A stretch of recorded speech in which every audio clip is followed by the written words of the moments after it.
Welcome back to MIT Roundtable. I'm Denise Harlick. I'm joined today by Dr. King Cheek, and also joining us now is Dr. Leslie Schuster, a professor here at New York Institute of Technology. Welcome. So we're talking about the Constitution. Now, Dr. Schuster, what I want to talk to you a little bit about are the amendments. How has history played a part? Now, the Constitution has only been changed 27 times in 222 years, which seems unimaginable. So tell me, how has history kind of dictated some of those changes? Well, I think, you know, the framers were correct in making the amendment process, okay, so difficult. Given the significance of the Constitution to the American people, I would put it this way, that the Constitution for us is everything. And you don't want to tamper with it, you don't want to tinker with it, you don't want to do anything capricious with it, unless there is a good deal of consensus and deliberation in terms of what you want to add to that, okay? So that's the main reason we have such few amendments. But the fact that we have the additional amendments indicates that it's not impossible. And most of the amendments that we have gotten beyond the first 10, the Bill of Rights, have had a profound effect on our politics and society.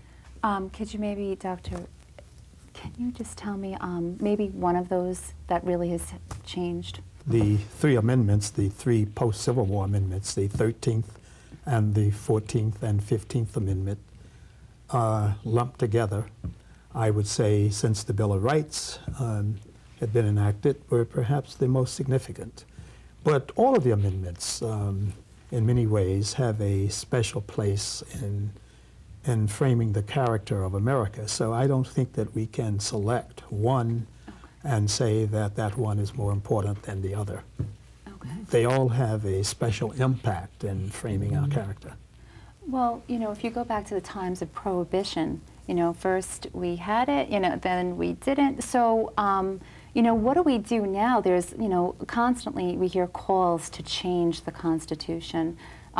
You know, what do you think about that? And going back to the process itself, okay, if the moment is right, it will happen. But we have addressed, okay, and have become a more perfect union because of these amendments, the issue of equal rights with, as Dr.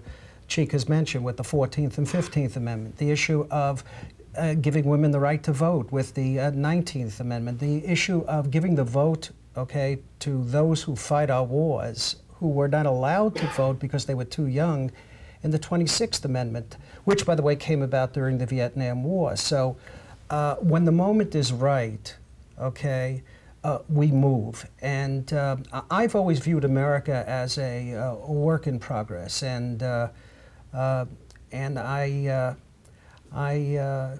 doesn't sound corny, but I do believe that America is the last best hope for mankind, and the Constitution has done the job as far as that goes. Okay. Now, back in 2004, Congress established a law requiring public schools and government offices to provide educational programs about the Constitution. Why do you think they did that?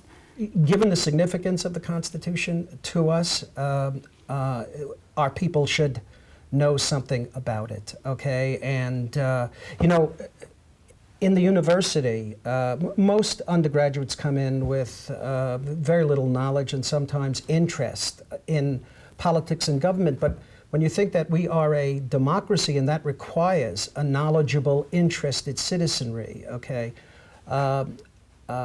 this in effect becomes our last line of defense. And I think our government saw that, okay, and thus required that our students, okay, who are entering higher education have this rudimentary understanding. Does the average citizen really know anything about the Constitution? The average citizen knows very little about the Constitution. I will often ask my students whether they believe that they own the United States. And perhaps 1 out of 40 in a class will raise his or her hand. Most students know very little about the Constitution. Most people have not read the preamble. The preamble, even though it was the the last section of the Constitution, drafted, is one of the most important because it begins with "we the people." And the Constitution is a document that was drafted and enacted by the people, and it is an expression of our values. And if it's owned by the people really ought to understand the values that that document expresses.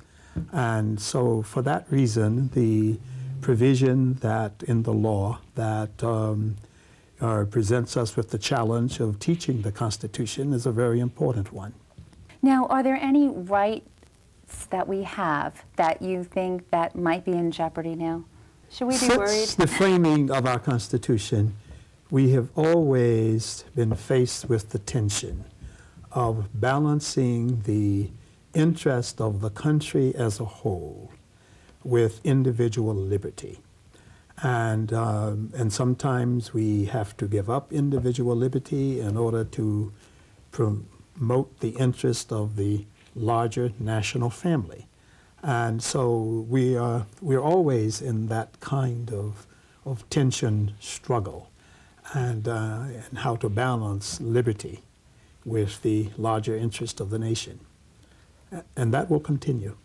I would add that it's very important for our leaders, okay, for the members of Congress, for whoever sits in the White House, for the judiciary, okay, that the Constitution's in their heart, okay, and that they understand that they are the tribunes of the Constitution to protect it, and indeed that is their oath of office, all right?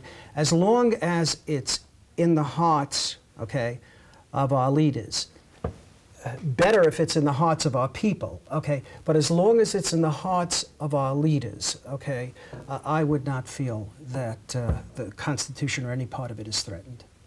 Is there anything that Americans can do to make sure that our rights are preserved? Remain vigilant, because the people of the United States are the guardians of our liberty. And we must remain constantly vigilant, and that means we must always be knowledgeable about what is going on, about threats to our liberty. And so we must be knowledgeable so that we can ensure that this balancing act that I referred to is engaged in a very responsible way. Okay. Well, I want to thank you both for joining us today. We'll see you next time on NYIT Roundtable. I'm Denise Harlick.